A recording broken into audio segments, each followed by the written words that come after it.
Mongolia does not disappoint. Imagine a territory half as large as Europe, but with only 2.5 million inhabitants. The land of the eternal blue sky is ideal for those who hope to find, in an ever-shrinking world, remote and amazing places. Mongolia is one of the highest places on Earth. Located between Russia and China, it is characterized by its seemingly infinite plains and by the nomadic tradition of its peoples, who we will visit throughout our journey and who continue to live in tents. They are completely dedicated to their herds as their ancestors were. With a continental climate, temperatures in Mongolia range from 40 degrees Celsius below zero in the winter to 35 degrees in the summer. Since the end of the communist era in 1990, visitors have experienced a secure and stable environment that has been the focus of well-established democratic institutions, making Mongolia paradise both for business and leisure. A visit to the Ganden Monastery in Ulaanbaatar, the dynamic capital of the country. The mesmerizing natural beauty of the northern regions.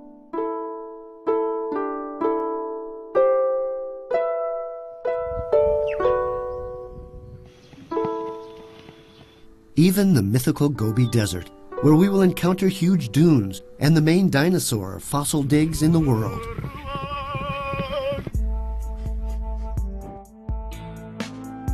And encounters with its welcoming and generous people will turn this journey into a unique discovery and an unforgettable experience.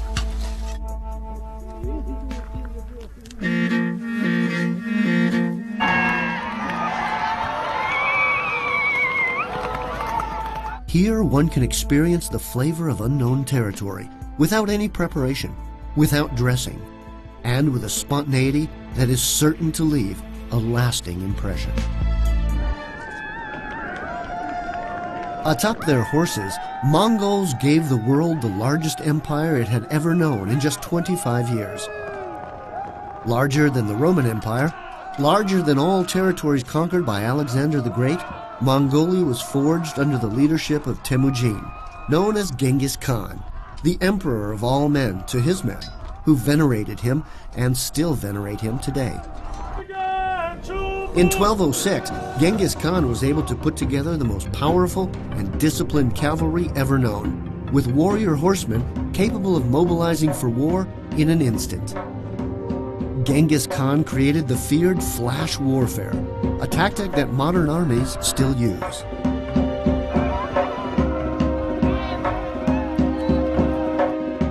This national hero and his successors conquered all of Asia and European Russia, and they established armies even in Central Europe and in Southeast Asia, without ever abandoning their families, who traveled with them in their years.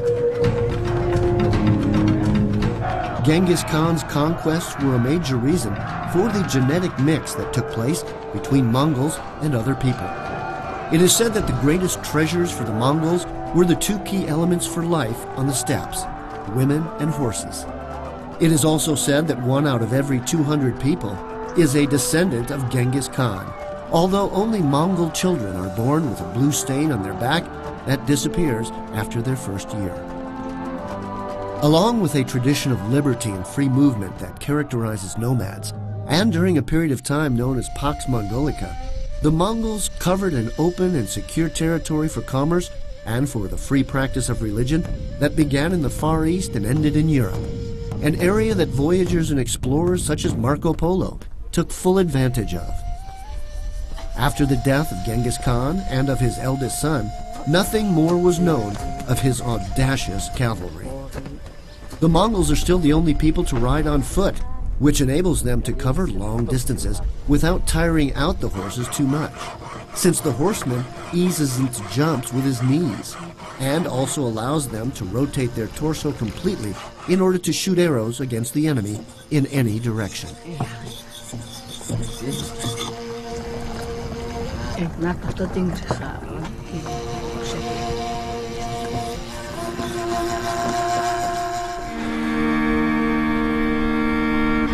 Genghis Khan founded the fastest mail system in history, as they were true pioneers in this form of communication, inspiring many centuries later the famed Pony Express. Tradition has it that one can visit the whole country without spending a dime, thanks to the knowledge Mongols have about the requirements of life on the steppes. Their approach to natural disasters, the solitude of enormous distances, and the ability to survive under extreme conditions tend to generate a feeling of hospitality that makes all sorts of travelers feel quite welcome because of their amazing willingness to share everything they have without asking for anything in return. The visitor announces that he has arrived at a yurt upon yelling, "Hold your dogs!" The door is always open. One only has to enter, build a fire, and help oneself to a cup of tea before continuing the journey. This way, one needn't carry a heavy backpack full of food. This pride in being the way they are is also apparent from their traditions, as they still conserve their nomadic culture and their ancestral rituals, even as they suffered greatly for long periods of time at the hands of their two colossus neighbors, China and Russia. Remember, never shake the hand of a Mogul with your glove on, even if it's 40 degrees below zero.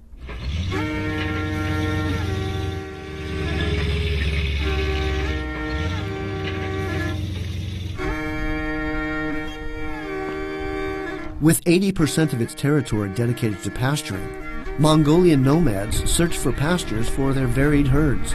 Cows, camels, sheep, goats, and horses, totaling 32 million heads of cattle, all of which has earned them the nickname Five Snouts Cattle.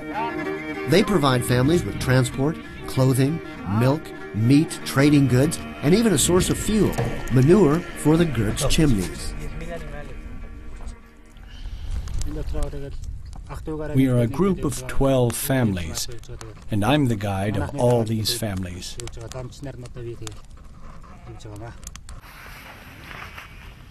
We are heading towards Erdenet in order to be close to the market and to other opportunities, such as a school for our children to study in.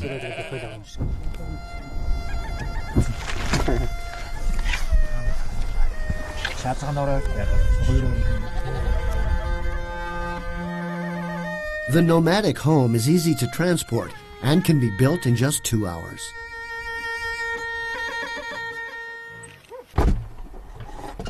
Protocol requires it to be opened with the left hand and to enter through it and exit it in a clockwise cycle. The door must always face south, thus avoiding the wind from the north. On the left, one can find an area for the woman and her work utensils. Towards the back is an area reserved for guests, as well as for the koimor, which houses the head of the family. It also houses various chests with the family's treasures, as well as a small altar with sacred figures or buran, images of the Buddha and of Genghis Khan, their protectors.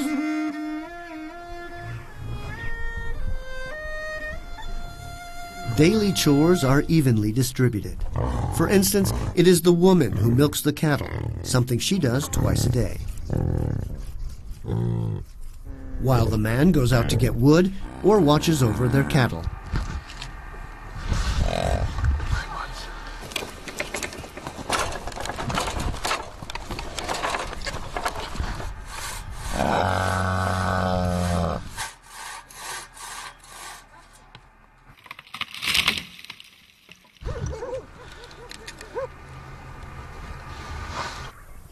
Every family has 2 or 3 yurts, the largest of which is the main home. It is always to the west of the others, which serve as storage houses for food. These nomads have found truly extraordinary solutions to their everyday problems of survival.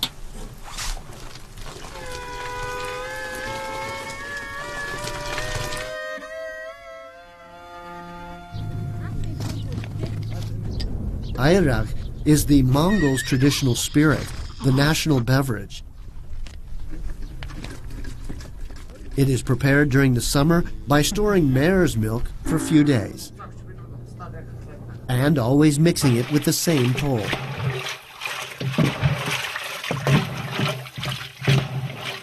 It has a sour taste, and its alcoholic content can vary from 3 to 18% if stored for a long time. It is rich in vitamins. It is used to cure many illnesses and it reduces the amount of fats accumulated during the winter. It is offered to visitors as part of a ritual.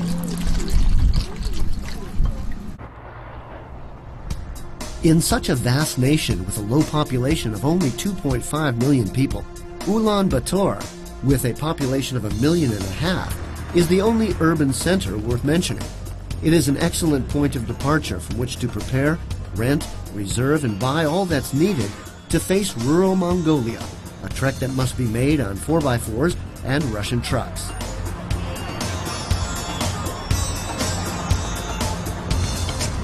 A network of roads emanates from the capital towards the other important cities. Ulaanbaatar has a variety of activities that can be enjoyed throughout the day, including a visit to its temples, museums, markets, and plazas. It also has a lively nightlife with 600 bars, restaurants, and discos.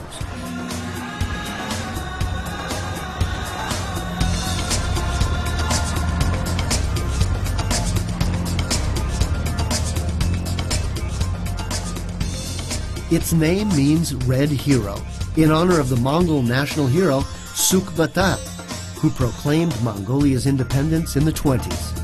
His statue presides over the main plaza of Ulaanbaatar. It lies across from Parliament and the modern Palace of Culture. The most important temple is the Gandan Kid Monastery. It is located in the center of the city, and it is the destination of many lamas who come to pray.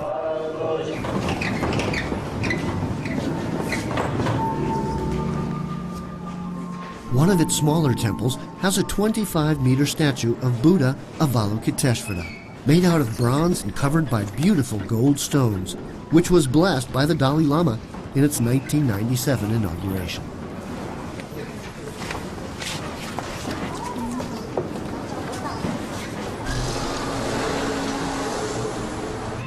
Ulaanbaatar is a city of wide avenues with large buildings that have withstood the test of time and the end of Soviet socialist dominance, where you can find people sitting at tables outside a bar, dressed in their deal, the traditional Mongol apparel.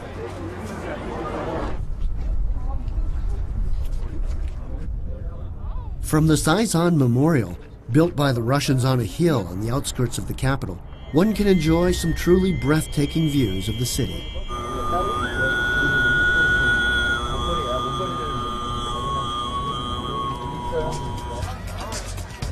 On the streets of Ulaanbaatar, we found moving phone booths, Mongols with a landline telephone that is in fact a camouflaged cell phone, useful for communicating with the Gurbs that surround the city. Some of the braver tourists might dare venture into the black market. It is huge, and it is located on the outskirts of the city, and you can find almost anything there. Here's a tip. If you bump into a Mongol in the streets, make up for it by shaking his hand.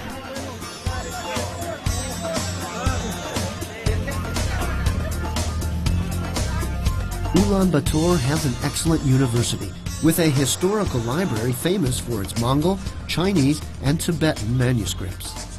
Mongol calligraphy is almost 2,000 years old.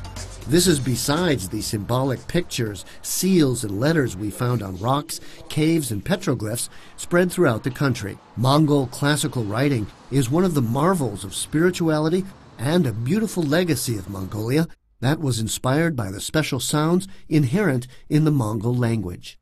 Batbayar Dovdan is a professor of calligraphy and writing. Calligraphy is based in philosophy, in a vision of this world. For example, if I take a look at Japanese, Korean, or Arabic calligraphy, I can tell a lot about their philosophy and how they see the world.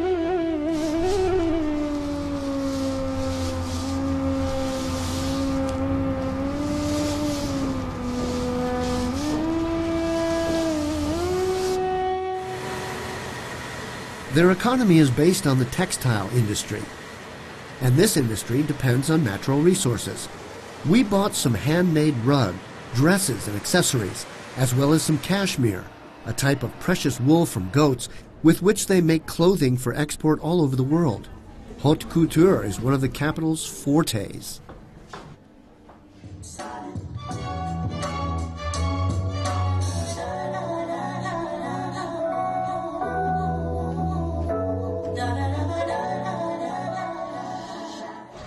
The train station is a must for those who wish to take the Trans-Mongolian Railroad. It is a section of the Trans-Siberian Rail that goes from Russia to China through Mongolia. This iron colossus has taken some getting used to for the Mongols. If you want to visit Mongolia, buy a horse and start your journey, is what they advise.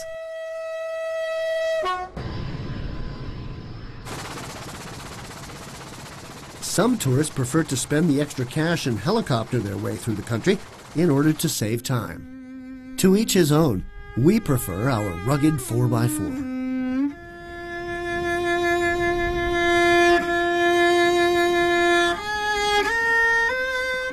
We arrive at Erdenetsu, 100 treasures. It is the oldest monastery and is located to the north of Karakum, the old capital, and the first proof of the sedentary life that Genghis Khan established in 1220 as a center for tax and tithe collection and to supply soldiers. 150 years later, it was destroyed by Manchu soldiers.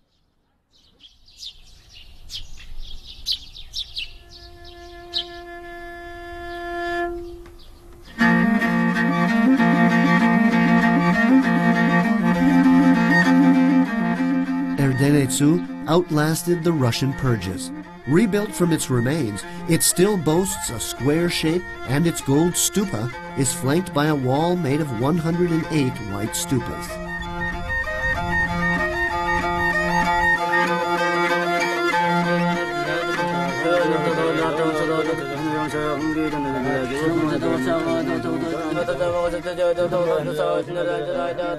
This Lama monastery was founded in 1586 by Avtaisan Khan and is Mongolia's most famous historical and religious building.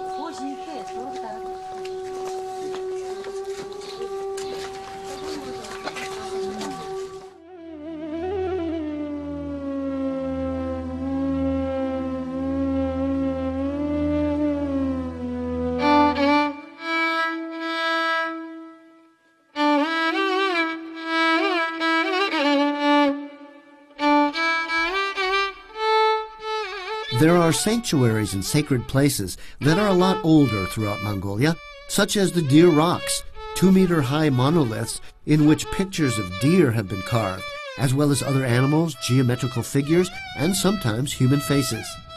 These petroglyphs, located mostly near the river Delgermaran, seem to date from the end of the Bronze Age and the start of the Iron Age.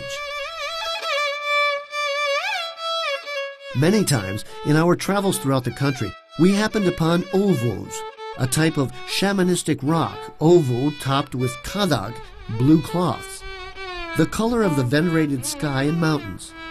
Mongols never pass one without stopping. They approach with respect, circle around it 3 times in a clockwise direction, and pray. If they're on horseback, they offer vodka, hairs from the horse's tail, or dairy products, and then they continue on.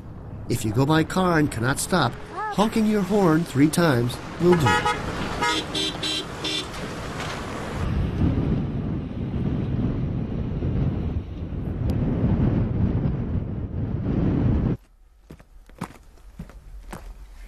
In the north of the country, almost on the border with Russian Siberia, we can enjoy the amazing visual spectacle that is Lake Hovsgol, the intense blue pearl.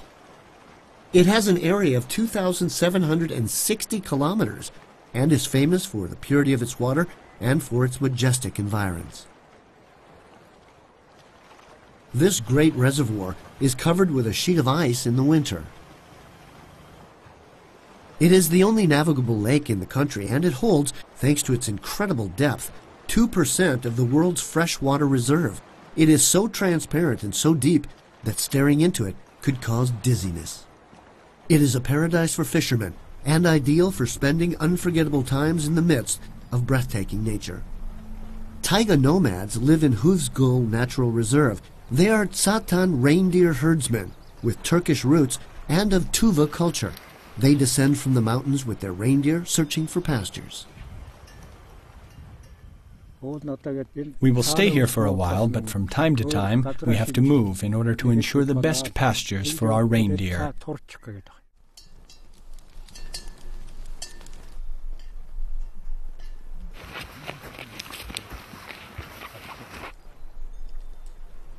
There are 2 or 3 families with approximately 200 or 300 reindeer. The rest of the families have 20 or 30 like us. To the west of the taiga there are another 20 families.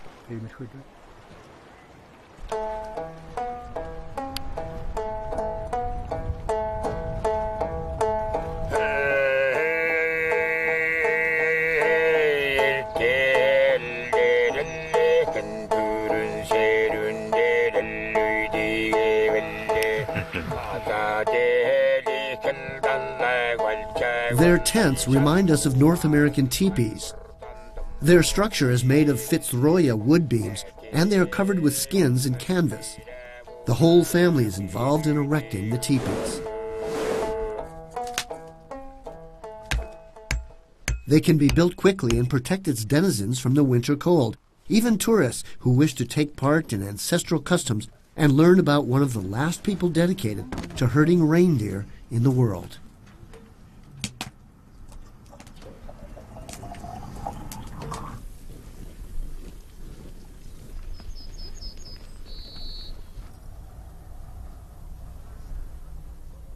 Lake Hufsgul is full of surprises. The most ancient of Mongol religious traditions is a form of animism, spirits and divine beings from nature with whom their own specialists communicate. Shamans, seers, healers, magicians of time. And Tuya, the shaman, is one of these intermediaries between souls and human beings. She communicates with the spirit of her ancestors in order to ask for protection for her cattle, healings, advice for the future, and better pastures. She does it with a drum, which scares away demons and keeps the channel free from negative influences. There are specific signals for shamans. It is something that you inherit from previous generations. There are signals that tell you that someone is a shaman, such as fainting for no reason when you are very young. In order to be a shaman, you have to get the gift from heaven. It is very difficult to understand this if you don't understand shamanism. The rituals require precision and a concordance with the rhythms of nature. It goes by the lunar calendar. Every odd day, 1, 3, 5, 7, until the 15th calendar day, you can carry out shaman rituals. And if someone comes after the lunar calendar, it is very difficult to predict his or her fortune. It's like seeing something through a black cloud. But in the first 15 days, it is as easy as seeing something in a sunlit day.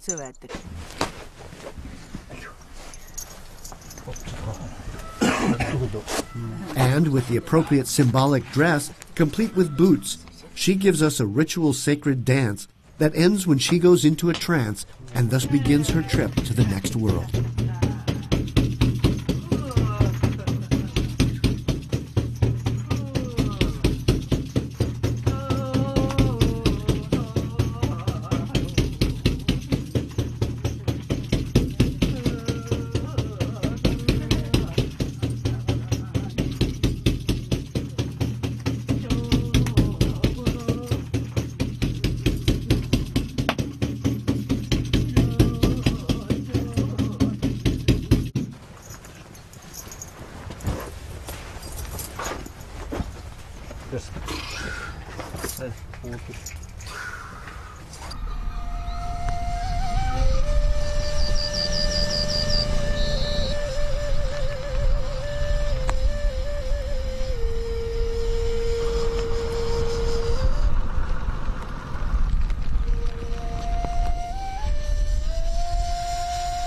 Deep in the steppes, near Setserleg, we find one of Mongolia's natural reserves, the surroundings of Lake Turkhin, Sakan Nur.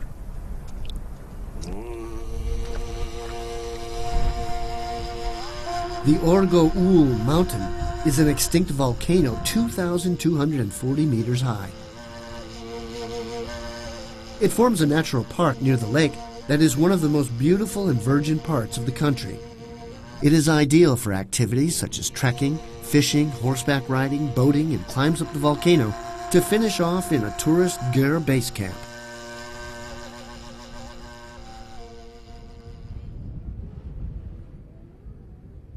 We are now in the Altai Mountains in western Mongolia, near the Russian border.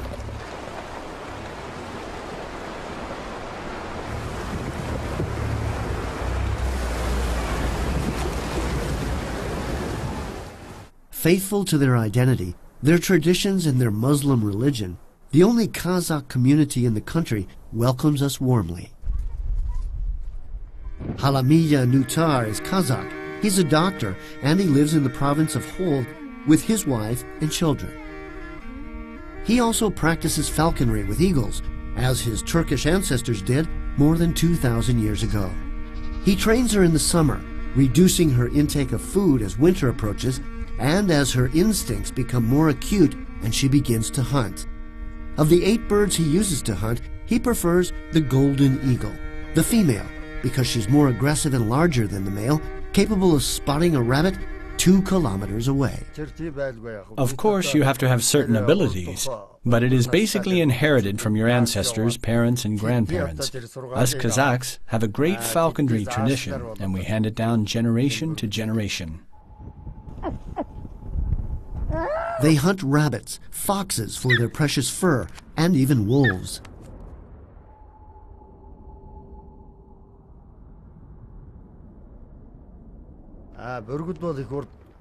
The truth is that eagles live for a long time, but people keep them for 30 years.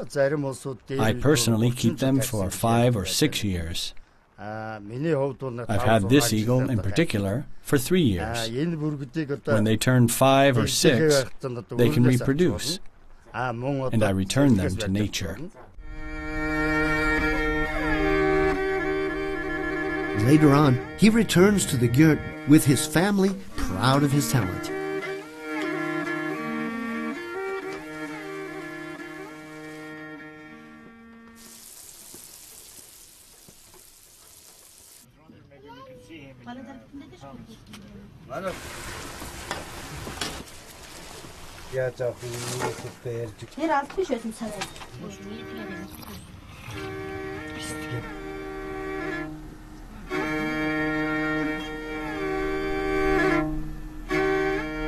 A few kilometers away from Hovd, an important archaeological site can be found, the Senerim Cave, where we have had the privilege of observing valuable caveman paintings, dating back 40,000 years.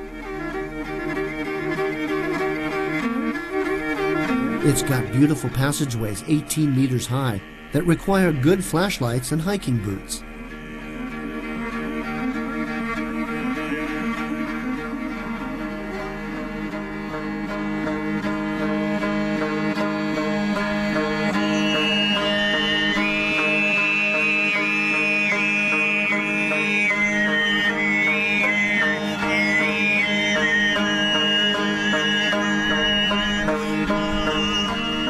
In the province of Hovd, we find a sample of this country's traditional music, which includes a large variety of instruments and singing styles, the most famous of which is the renowned male kumi, or Mongolian throat singing.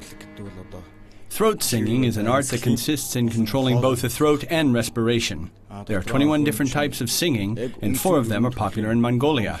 We get people from France and Japan who come to learn this type of singing. This technique consists of being able to sing simultaneously 2 or more musical notes. These pure tones sound like flutes playing above the voice. This incredible singing style has its roots in Central Asia and has been practiced by Mongols and Tuvas. They use this form of singing to resonate with the nature that surrounds them, imitating the sounds of animals, of the wind in the snow-capped mountains, and of many birds. Sound therapy experts have concluded that it is the most powerful instrument in sound cures available to mankind. It is a type of singing that defies the limits of vocal possibilities.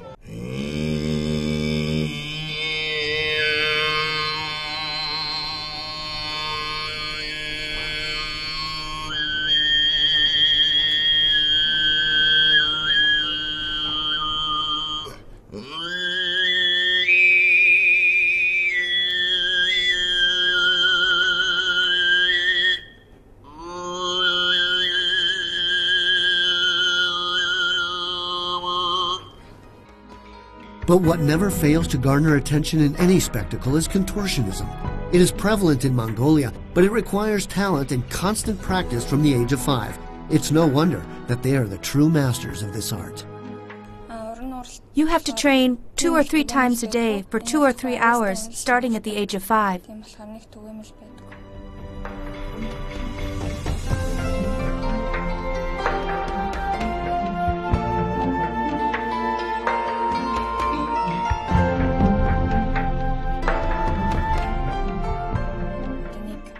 We are very proud to represent Mongolia in the art of contortionism in such a unique way.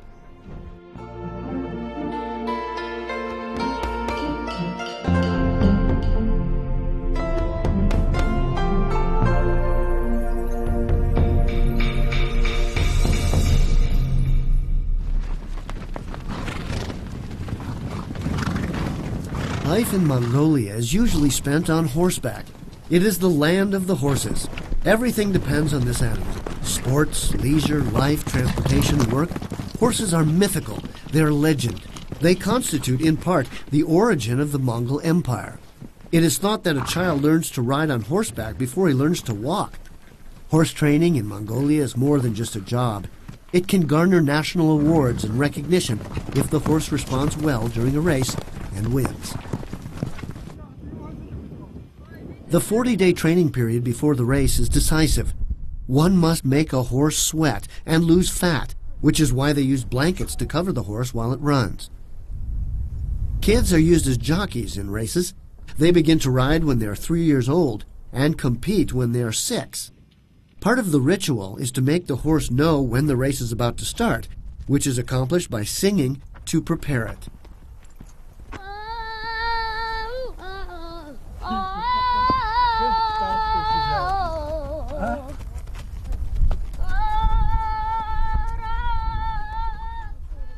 Participating in the Nadam festivities means possibly winning national awards as horse breeder and trainer, a very sought-after prize.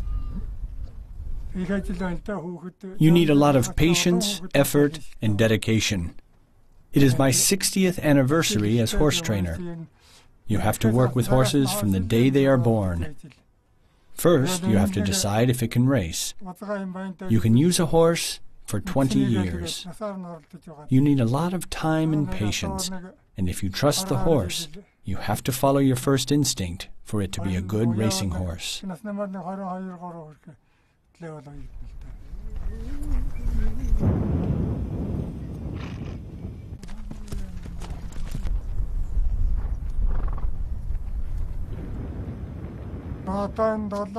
I have 2 adult horses, one that is 4 years old and another that is 2. They both performed very well last year, so I expect better results this year.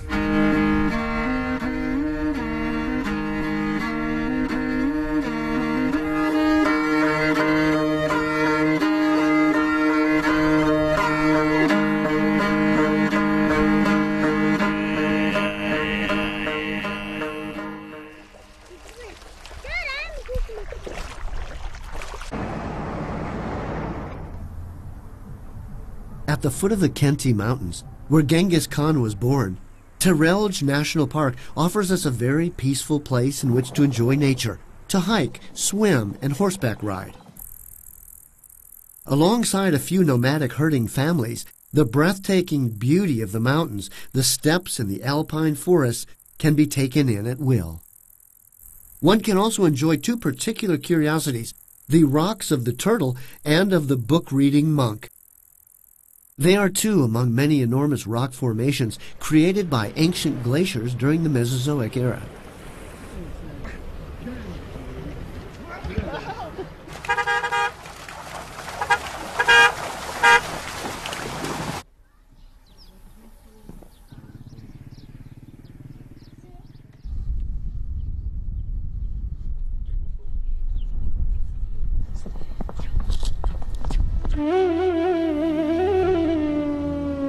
Amar Bayaz Galan, originally built in the Chinese style between 1727 and 1737, is made up of 37 temples and sculptures. The communist purges of the 1930s were responsible for the partial destruction and subsequent decay of the monastery. Now it is considered the second most important monastery in the country, thanks to the support of the Dalai Lama.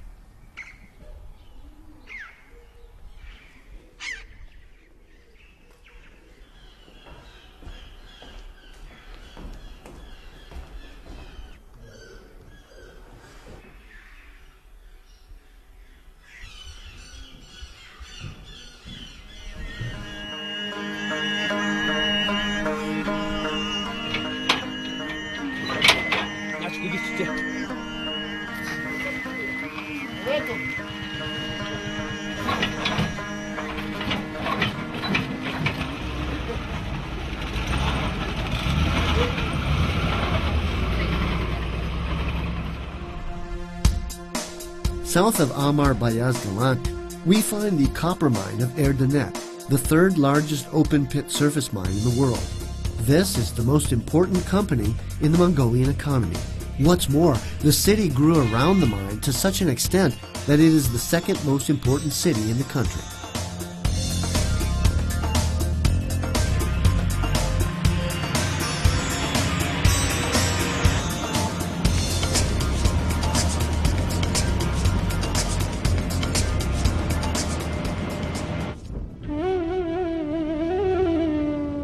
Located in the south of Mongolia, the Gobi Desert takes up 1/3 of the nation. It is one of the largest deserts in the world and the largest at such high latitudes. It is extremely diverse, even in its climate, which boasts an amazing temperature range of 80 degrees from winter to summer. We have been constantly taken by surprise while traveling its unique landscape on camelback, sleeping in girt camps, and connecting with the spirit of the Mongols. During the warmest hours of the summer, mirages appear everywhere, making us believe that there are lakes where in reality there are none. An expert Gobi Desert guide advises us in case we lose our way in these parts. Don't fret and look around until you find a row of electric line posts. If you follow it, it will lead you to a settlement. Another option, he tells us while smiling, is to use the local GPS system. Ger positioning system. You can always find a nomad that will help you find your way.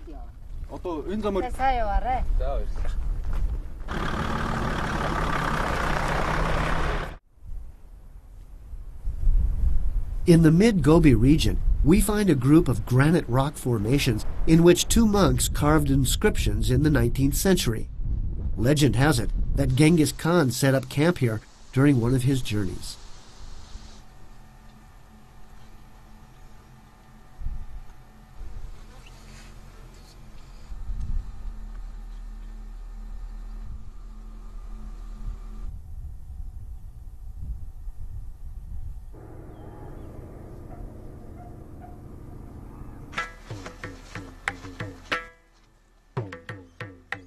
The desert houses important fossil beds discovered in the 1920s by fortune hunter Henry Fairfield Osborn.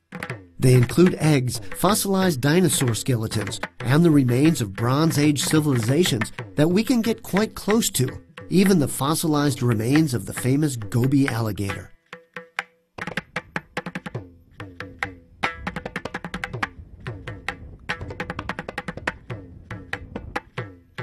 Another rarity of the desert is that in its mountains, the last of the desert bears can be found, as well as Bactrian camels and many species of horses and reptiles. Because of this entire unique fauna, it was declared a UNESCO Biosphere Reserve in 1991.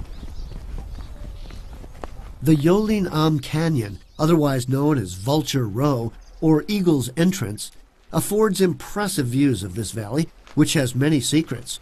A glacier one can reach by foot, camel, or horseback, which narrows until it becomes a narrow pass, and then a wild torrent, one of the greatest spectacles in the Gobi. This frozen river in the middle of the desert is one of the true mysteries of nature.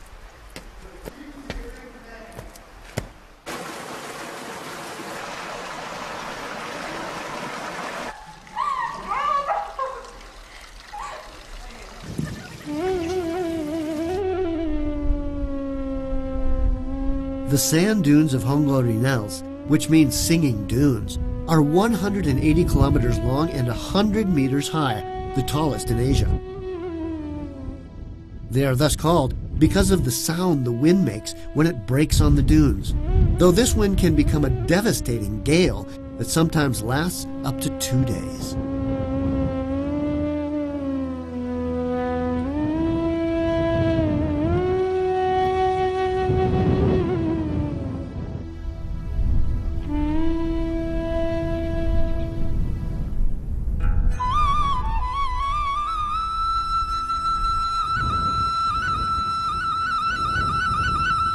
The most representative animal of the Gobi is the Bactrian camel, with its 2 humps. Dembarel breeds camels. He has around 40 of them, both young and adult. His father was a breeder, and his youngest son carries on the family tradition. I have been living here for 70 years. When I was a child, I spent time taking care of animals with my parents.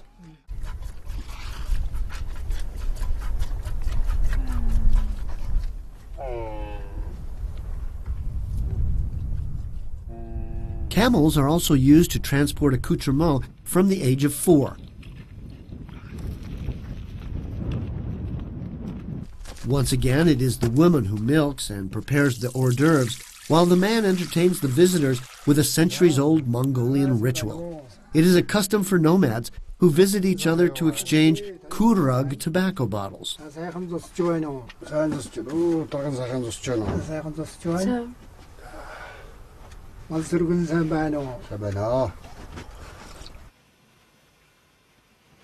It has none of the effects associated with narcotics, and it has a minty taste. They thank each other for the tobacco gifts and begin to chat.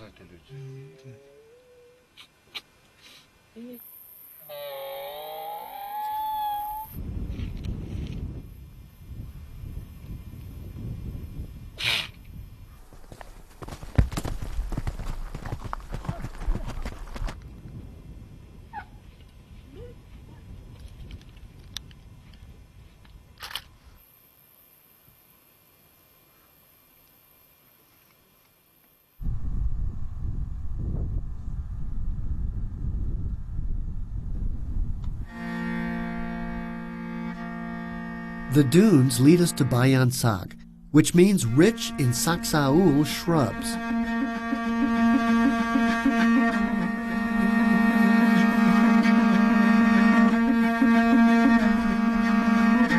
It is an area of archaeological interest from the Paleolithic era known as the Cliffs of Fire, where hundreds of fossilized dinosaur eggs have been found. A visit through the dinosaur cemetery is a real luxury for one who seeks out footprints. And watching the sunset in the so-called Cliffs of Fire is a real luxury for one who seeks out beautiful lights.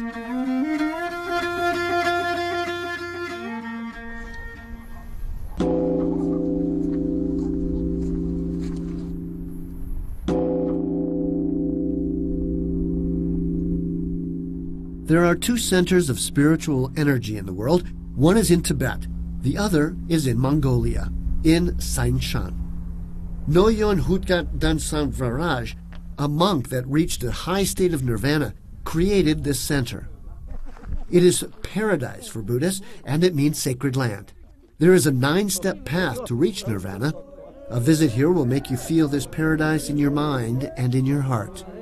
They say that even your mobile phone will be charged with energy.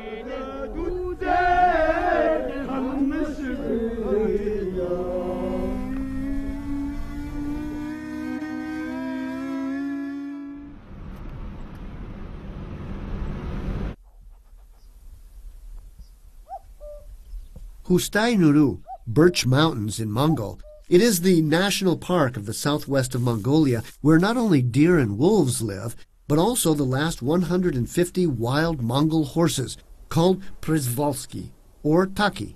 It is the last species of wild horses left on the planet. These so-called Genghis Khan horses are genetically different from their more common cousins. They're small and robust, dark ochre from their curly mane to their tail, and striped legs. They feed mainly on grass, which makes Hustai Park its paradise.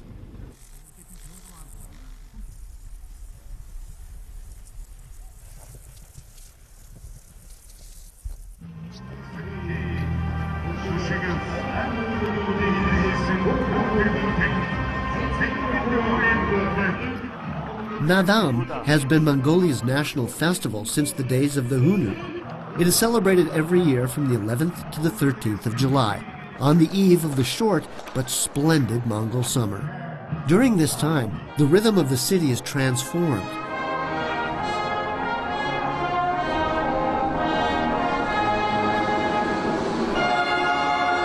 Ulaanbaatar brims with preparations for the celebrations, sparing no detail, for this is the festival that currently constitutes Mongolia's main tourist attraction. Mongolian nomads take advantage of this occasion to meet, to put their muscles to the test in wrestling matches, and put their eyes to the test in archery competitions. But above all, Nadam is all about horseback riding, showing off horses, buying and selling them, and racing them until exhaustion, even if they end up crying over a horse that has collapsed. For a Mongol, a horse is like a brother. All this is done to prove that they are true children of Genghis Khan.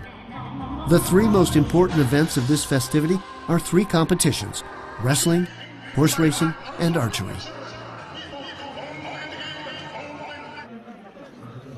The best wrestlers in the world are Mongolian.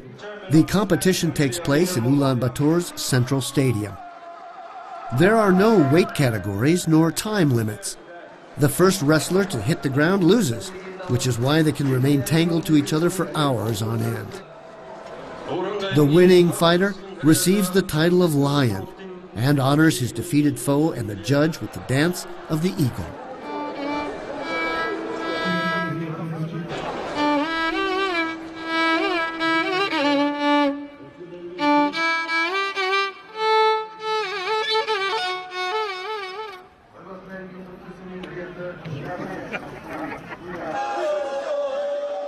In the game of bones, participants demonstrate their ability and precision by throwing knuckle bones against a token, an entertaining and competitive game like no other.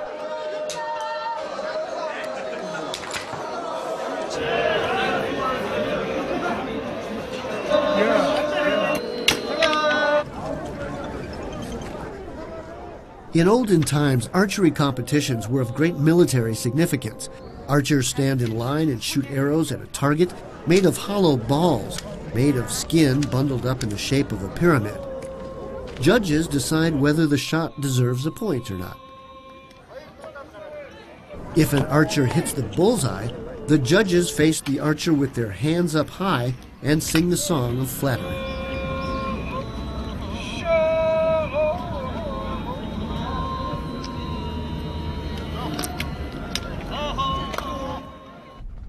The horse racing takes place in the steppes, with races 15 to 30 kilometers long, depending on the age of the jockey and the horse. Up to 6,000 horses participate in the races, 300, 600 per category. It is a tough trial that awards strength and mastery. Boys and girls between the ages of 6 and 13 race them, although sometimes children as young as 5 also ride. They ride with no protection besides their traditional dress. They sing the mantra before beginning each competition to warn the horse that the race is about to begin.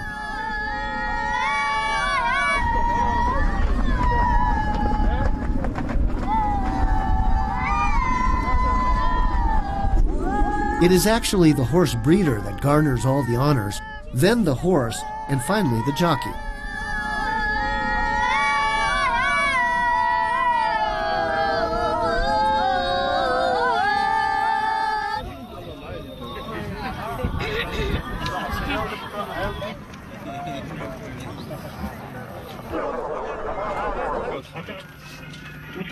The horse trainer follows the race on television in the company of family and friends, as does the rest of Mongolia.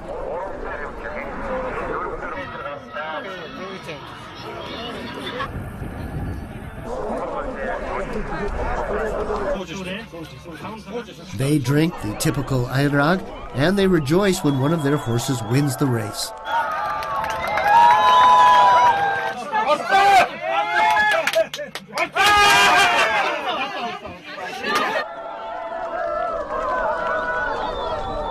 The award for the winner of each category is the title of Tumni Ek. Although they are exhausted, both winners and non-winners get off their horse with their spirit whole, which is a glorious feat because, according to tradition, it is better to break your back than your spirit.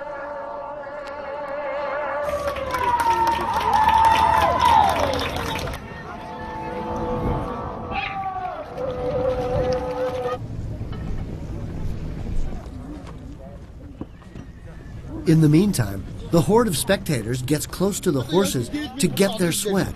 This is done as a sign of admiration, respect, and for good luck.